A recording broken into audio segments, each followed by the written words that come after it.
सुप्रभात प्यारे बच्चों। पूर्व में हमने हमारी पाठ्य पुस्तक में से पाठ 4 समय सुबह का उस कविता का पाठ हमने अध्ययन किया था, समय सुबह का, जिसमें सवेरे सवेरे सूर्योदय के समय किस प्रकार से वातावरण प्रफुल्लित होता है, खुशनुमा होता है, उसकी सारी चीज़ें, उन सारी बातों के बारे में बताया था इससे पूर्व। और हमने कल पूर्व में ही उस कविता में कठिन शब्दों के अर्थ भी कल हमने जाने थे, ताकि हमें उस पाठ को, उस कविता को समझने में आसानी हो और हम उस काव्य के रस को महसूस कर सकें, उस कविता का आनंद ले सकें, ताकि उस काव्य में, उस कविता में छुपी जो भावनाएं हैं उनमें उसके भावों को हम आत्मसात कर सकें और काव्य पाठ सुनकर हम आनंदित हो सकें, नवीन ज्ञान का सृजन कर सकें। इसी के मद्देनजर हमने पूर्व में उस कविता का पाठ किया, अध्ययन किया, और आज हम इसी कविता के अंतर्गत कुछ ऐसे शब्द हैं जो हमें उच्चारण करने में, जिनको हमें थोड़ी दिक्कत होती है या उसका शुद्ध उच्चारण करने की आवश्यकता होती है। देखा होगा आपने कि भाषा एक ऐसा विषय है जहां शुद्ध पढ़ना, शुद्ध लिखना और शुद्ध उच्चारण करना, इन सभी चीजों का बराबर महत्व है। यदि हम भाषा में कहीं उच्चारण अस्पष्ट करते हैं या गलत उच्चारण करते हैं तो अर्थ का अनर्थ भी हो सकता है। इसलिए भाषा में सबसे महत्वपूर्ण यह है कि हम जिन शब्दों का उच्चारण करें उनका पूर्णतः शुद्ध रूप से हम उनका उच्चारण कर पाएं, ताकि उसके सही अर्थों को और उसके अंदर जो भाव निहित है उनको हम जान पाएं। तो ऐसे ही कुछ शब्द हमने इस समय सुबह का कविता से लिए हैं, यहाँ इस बोर्ड पर आपके सामने दृष्टिगत हैं। इनमें से किस प्रकार, यदि हमें उच्चारण में दिक्कत हो रही है या हमारे उच्चारण अभ्यास में यदि कमी है, तो हम इस दिया है एक तरीका मैं आपको सुझाऊंगा जिसके द्वारा हम अपने उच्चारण को शुद्ध कर सकें। सबसे पहला शब्द इसमें आया है आंगन। आप देखिए, ये इस शब्द में यहाँ पर ऊपर आ के ऊपर, जिसको हमारी हम साधारण भाषा में जिसको हम चंद्र बिंदु कहते हैं, और भाषा की दृष्टिगत से इसको अनुनासिक कहा जाता है। इस पर हम बहुत आगे की कक्षाओं में भी इस पर बात करेंगे कि अनुनासिक क्या होता है, इसकी क्या परिभाषा होती है। यहाँ हम केवल इसको उच्चारण की दृष्टि से वर्तमान में अभ्यास के लिए हम देखना चाहेंगे। इस शब्द का उच्चारण होता है आंगन। आंगन, इसका शुद्ध उच्चारण होता है आंगन। आंगन, यानी जब हम मुंह से इस शब्द को बोलते हैं तो हमें नाक से भी वायु हमें निकालनी होती है, या इसका उच्चारण नाक से ही संयुक्त रूप से, मुंह और नाक दोनों के संयुक्त अभ्यास से ही इसका उच्चारण किया जा सकता है। यदि मैं इसका उच्चारण नाक को बंद करके या नाक से बिना हवा निकाले करूंगा तो इसका उच्चारण नहीं हो पाएगा। जैसे मैं आपको उच्चारण के लिए एक अभ्यास करके दिखा रहा हूं। यदि मैंने अपनी नाक बंद कर ली, आगन, और अब मैं इसका उच्चारण करूंगा आंगन, और इसको स्पष्ट करने के लिए हम इसको पढ़ेंगे। यहां पर ये अनुनासिक या चंद्र बिंदु नहीं है। यहां पर हम इसको देखेंगे आगन, आगन, आगन, ये इसका सही शब्द नहीं है। इसका शुद्ध जो शब्द होगा वो आंगन, आंगन, आंगन, आंगन और आगन, आगन। आप स्वयं देखिए कि इसमें हमें पंचम वर्णों का सहारा लेना पड़ता है, जिनका नासिका से उच्चारण संभव है।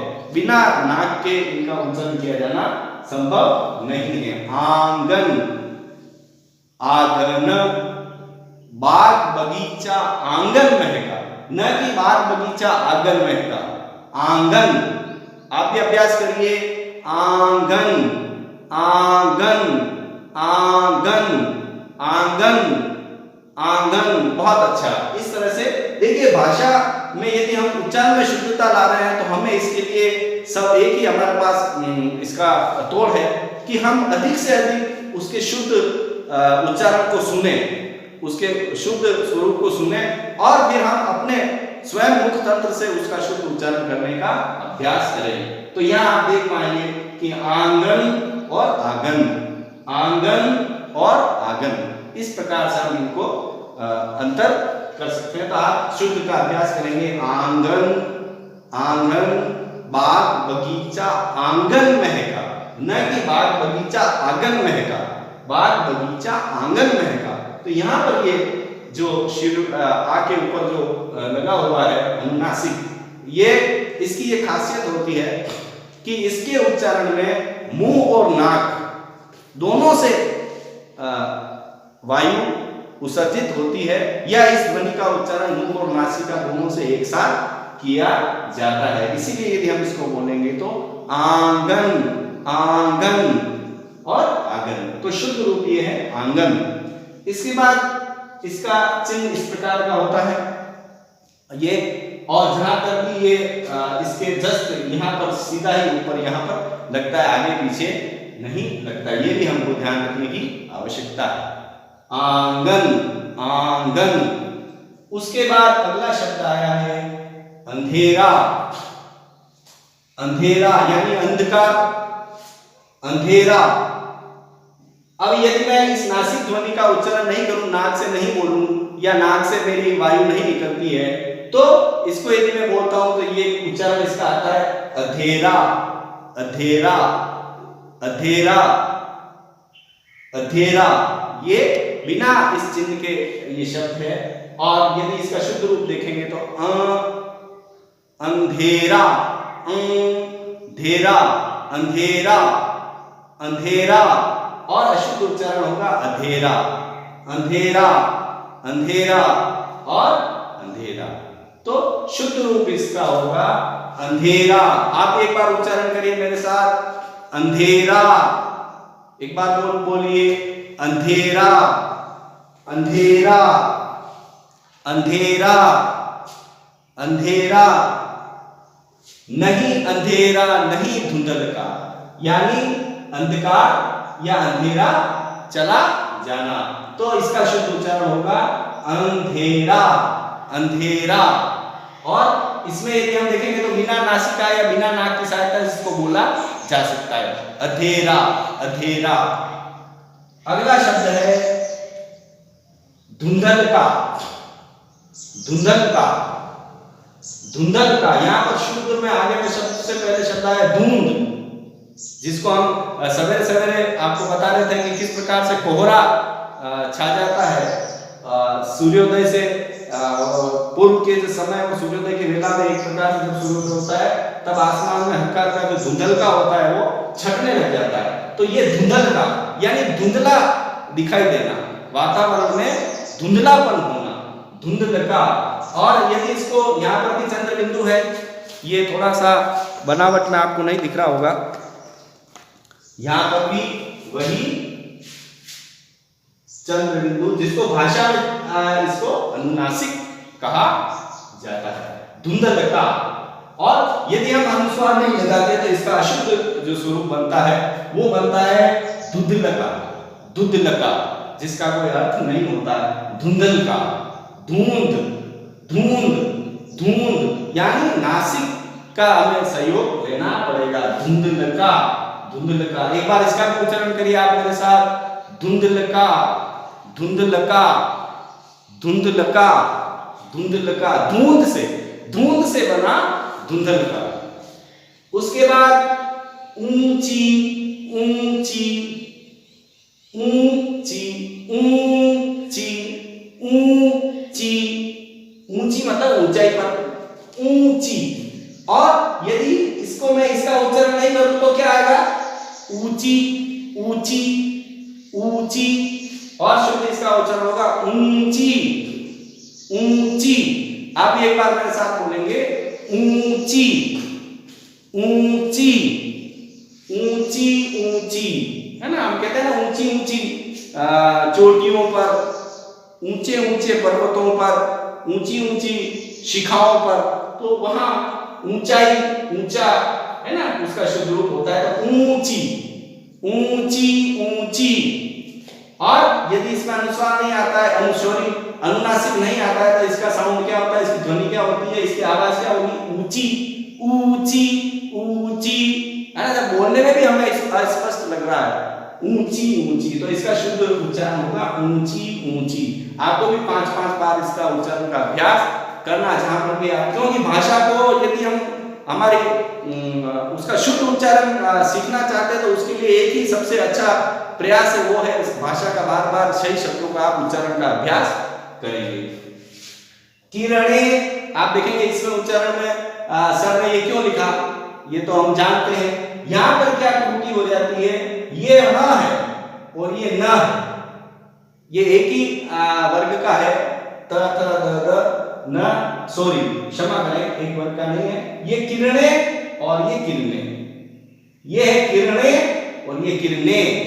किरणे हम बहुत सी बार अभ्यास में त्रुटि होने पर या हमें उच्चारण शुद्ध ज्ञान नहीं होने पर हम किरणे बोल देते हैं, जबकि उसका शुद्ध उच्चारण होता है किरणे किरणे।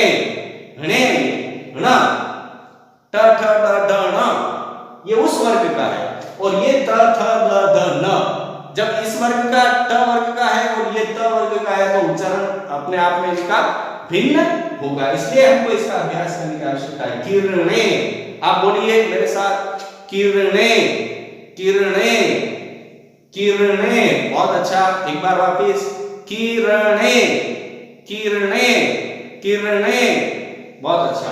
और ये क्या है, किरणे किरणे किरणे, यहां पर न आता है और न आता, हमको न का उच्चारण शुद्ध आना आवश्यक है, किरणे, नहीं तो अर्थ भी अलग हो जाता है। अगला शब्द है रंग बिरंगी। ये शब्द भी आपने देखा होगा, दूसरे अन्य शब्दों में तो यहाँ पर चंद्र बिंदु था और यहाँ पर केवल एक बिंदी होती है। इसको भाषा में अनुस्वार कहा जाता है और इसका उच्चारण भी नासिका या नाक से किया जाता है। रंग, बोलिए, रंग रंग और बिरंगी, वही रंग शब्द है, उसमें आगे भी लगा हुआ है और पीछे ही की मात्रा लगी हुई है। रंग और बिरंगी, शब्द तो रंग है ना, रंग बिरंगी, और कहां पर बिंदी लगी हुई है, र पर। तो हमको यहां पर इसका र के बाद इसका उच्चारण करेंगे ग और र के बीच में, रंग रंग रंग। वो रग नहीं है, यहां देखो, यहां मैंने लिखा रग, क्या लिखा है, रग, वो रग नहीं है, वो क्या है, रंग। और बिरगी, यहां पर लिखा है मैंने बिरगी, ये बिरगी नहीं है, बिरंगी। क्या है, बिरंगी। यहां पर जब जो बिंदी लगी हुई है, इसको हम कहते हैं अनुस्वार, और इसका भी नासिका से उच्चारण किया जाता है। इसमें और इसमें चिन्ह में, उच्चारण में यही अंतर है कि इसका मुख और नाक दोनों का एक साथ उपयोग करने पर इसका उच्चारण होता है, और जबकि अनुस्वार का उच्चारण केवल और केवल नासिका से या नाक से ही किया जाता है। यानी चाहे आप मुंह नहीं खोलेंगे तो भी इसका उच्चारण नाक से हो जाएगा। जैसे रंग रंग, बिरंगी बिरंगी। जब मैं अनुस्वार का उच्चारण कर रहा हूं तब मेरा मुख खुला हुआ नहीं है, केवल र और ग की ध्वनि जब मैं उच्चारित करता हूं तब मेरा मुख खुला हुआ है। रंग रंग बिरंगी, तो ये शुद्ध इसका उच्चारण है। उसके बाद अगला शब्द आया है गूंज, गूंजना। आपने देखा होगा शादी और ब्याह होते हैं, वहां पर शहनाइयां बजती है ना, शहनाई गूंजती है उसकी आवाज। या हम पहाड़ों में यदि कहीं चले जाते हैं तो यदि हम मुंह से कुछ भी बोलते हैं, जोर से आवाज करते हैं, तो वो आवाज वापस टकरा कर गूंज कर हमारे पास आती है। तो ये शब्द है गूंज, गूंजना, है ना। भंवरे गुनगुन करता है, बाग बगीचों में भंवरा क्या करता है, गुनगुन गुनगुन करता है, गूंजता है, उसकी आवाज गूंजती है। तो गूंज और गूंज, मुझे मुख पूरा खुला रखना पड़ेगा जब मैं इस पूरे शब्द का उच्चारण करूंगा। गूंज गूंज, वो यहाँ ऐसा नहीं है, इसमें तो क्या मैंने केवल नासिका से ही इसका उच्चारण कर दिया था, परंतु यहाँ पर मुख और नाक दोनों का सहारा लेना पड़ेगा। यदि मैं नाक से इसका उच्चारण नहीं करता हूँ, केवल मुख से करता हूँ, तो आवाज आएगी गूंज गूंज गूंज गूंज। उच्च, और जबकि शुद्ध उच्चारण आएगा गूंज, गूंज, गूंज, गूंज उठा, गूंज, है ना, गूंज। तो यहां पर गूंज, आप भी बोल के एक बार उच्चारण करिए, गूंज, गूंज, गूंज, गूंज, गूंज, है ना। बहुत अच्छा, इसको आप बार बार अभ्यास करेंगे। और इसके बाद शब्द आया है चांद, चांद, चंद्रमा, और इसका शुद्ध उच्चारण भी उसी प्रकार से हम अभ्यास करेंगे। यदि इसको हटा देते हैं तो आवाज आती है चाँद, चाँद, चाँद, आसमान में चाँद निकला, ऐसा संभव ये सही नहीं है। आसमान में चाँद निकला, चाँद, चाँद, चाँद, 5 बार आप भी बोलिए, चाँद, चाँद, चाँद, बहुत अच्छा, 2 बार और बोलिए, चाँद, चाँद। तो इसका हमें उपाय, और ये भी ध्यान रखना पड़ेगा, इसका जहां अनुस्वार का उपयोग होगा वहां पर अपने को अनुस्वार का उपयोग करना पड़ेगा, और जहां पर अनुनासिक या चंद्र बिंदु का लगाना होगा वहां पर हमें उसी का उच्चारण करना होगा। मुंह, हमारा मुंह है ना, मुंह, और ये मुंह, मुंह, इसमें कोई नासिका का या सहारा नहीं है। मुंह, मैं बिना नाक के भी इसको सहारे के बोल सकता हूं, मुंह, और मुंह, मुंह, मुंह, मुंह, इसका भी आप अभ्यास करेंगे। और इसके बाद अंतिम जो शब्द है वो है पंछी।